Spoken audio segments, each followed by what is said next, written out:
Australian households are in a deep recession.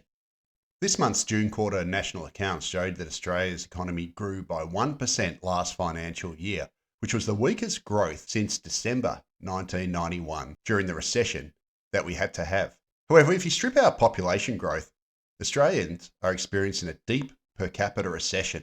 Real GDP per capita declined for 6 consecutive quarters and has fallen for 7 of the past 8 quarters. This 2% decline in real per capita GDP over 8 quarters is the longest in modern history, as illustrated in the chart on the left. However, it is not the deepest. The early 90s recession was much worse, recording a 5% decline in real per capita GDP. The reason why Australia's economy has held up better this time is because of record government investment. As illustrated in the chart on the right, public demand as a share of GDP hit an all-time high 27.3% in the June quarter. However, the situation facing households is dire. Household spending per capita has now contracted for 6 consecutive quarters and has fallen 2.4% over that period.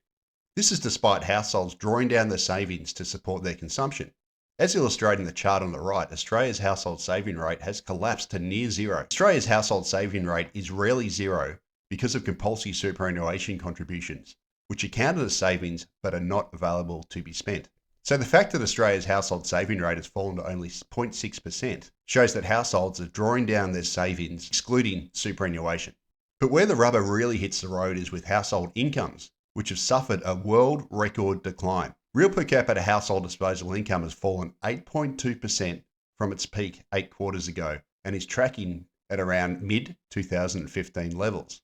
As illustrated in the chart on the right, this is easily the largest decline in real per capita household disposable income on record.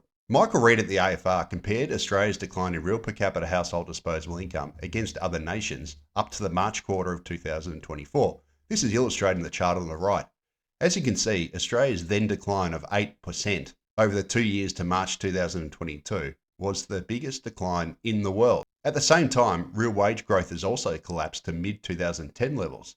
This follows a decline of more than 7% in real wages. Another thing that the June national accounts showed is that Australia's productivity stinks. As illustrated in the chart on the left, labour productivity has collapsed to 2017 levels. Much of this productivity decline can be traced back to the record growth in non-market jobs alongside the surge in net overseas migration.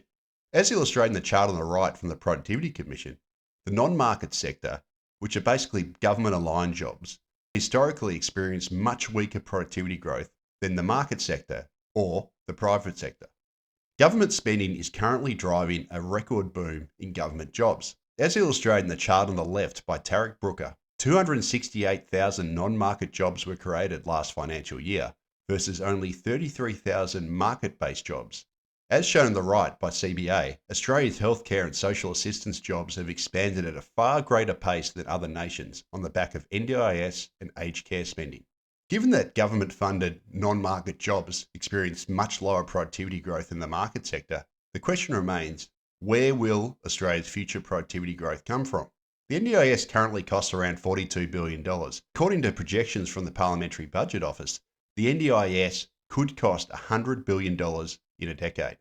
So with the NDIS projected to comprise an increasingly large share of the economy over the coming decades, this raises clear productivity concerns for the Australian economy. The non-market sector has historically delivered much lower productivity growth than the private sector. Therefore, the expansion of the NDIS raises clear issues for both the sustainability of the federal budget as well as Australia's future productivity growth. Anyway, thanks for watching. I just wanted to give a quick update on the Australian economy from a household's perspective. As I've shown, the household sector is sick. We've experienced the biggest decline in real per capita household disposable income in the world, and household consumption is collapsing on the back of high interest rates, high taxes, as well as negative real wage growth. It's a nasty picture, especially if you're a household with a mortgage or stuck paying higher rents.